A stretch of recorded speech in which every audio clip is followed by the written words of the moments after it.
Morning, everyone. I hope we're all doing really well on this Friday morning. And how lovely is the weather again today? I hope you've had a lovely time in the sunshine this week.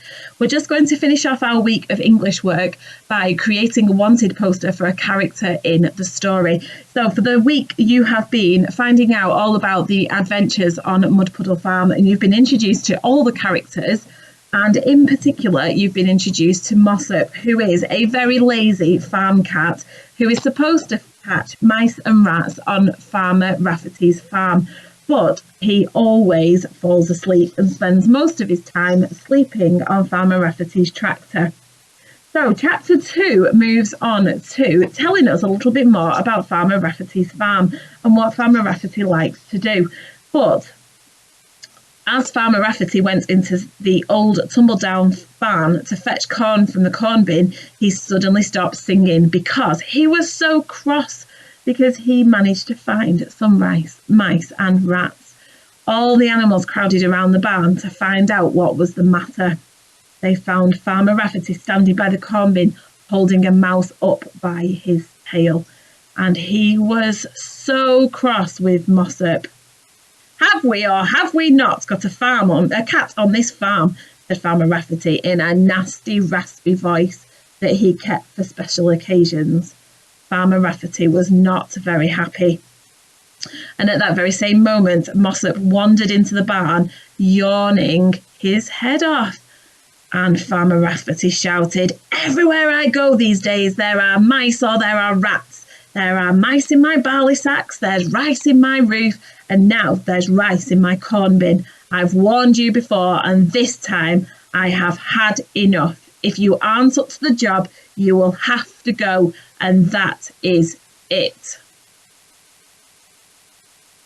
And the story moves on to chapter 3. So we'll have to find out and catch up next week to find out what happens in chapter 3. But poor Mossop, he has been told off by Farmer Rafferty for being a lazy farm cat and falling asleep on Farmer Rafferty's tractor. And Farmer Rafferty is really not very happy with him because he wants to get rid of Mossop.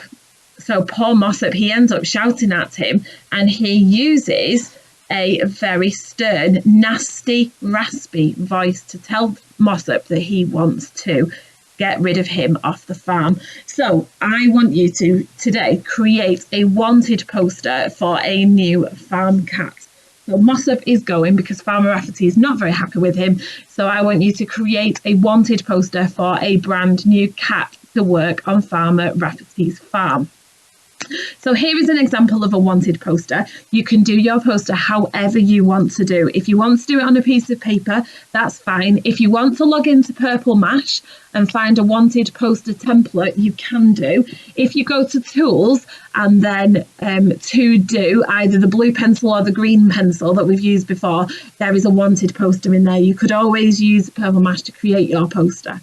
Or if you wanted to, you could do it on a big sheet of paper, or you could use Word and do it on your computer. It is absolutely entirely up to you how you want to create your poster for your character. But I just want you to think of some writing features that we need to use today. Now, these are on the website for you in case you forget them. So we need to use some precise nouns. So we need the names of people, places and objects to be really clear and really precise. So make sure you're using the right names for people in the story and the objects that you are talking about in your wanted poster. So precise verbs. Verbs are doing words. So what will the cat be expected to do when he is working on Farmer Rafferty's farm? So make that really clear in your wanted poster so that the cats know what will be expected of them. Use precise adjectives. Now, we've used adjectives all week. Adjectives are describing words. So you could describe the farm and the type of cat that we're wanting to work on the farm so that Farmer Rafferty can pop that in his poster.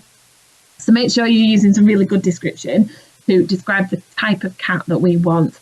Don't forget, as always, use a capital letter to start your sentences, and don't forget your punctuation. It might be in your wanted poster that you actually write an exclamation sentence, in which case you need to use an exclamation mark at the end of it. Or if you ask a question, like, for example, are you a type of cat that can work on my farm? Then you would need a question mark at the end of that sentence. So just think carefully about your punctuation. And finally, use a range of joining words. So extend your sentences to add a little bit more detail. So use and, but, so, and because. They're the ones that we use all the time. And if you can, year 2 particularly, can you use when and if? So an example of this would be, the farm cat I would like to work for me would need to chase after mice and rats all day long. And when you catch the mice, you will be able to sleep on the tractor. So there's just an example of some ways that you could use when and if in your sentence. So if you head back to the school website now, all the information you need for the lesson is on there. Have fun, create a really good poster, send them to me so I can see what we've been up to, and I will catch up with you next week. Have an awesome weekend, everyone. Take care and make sure you play out in the sun.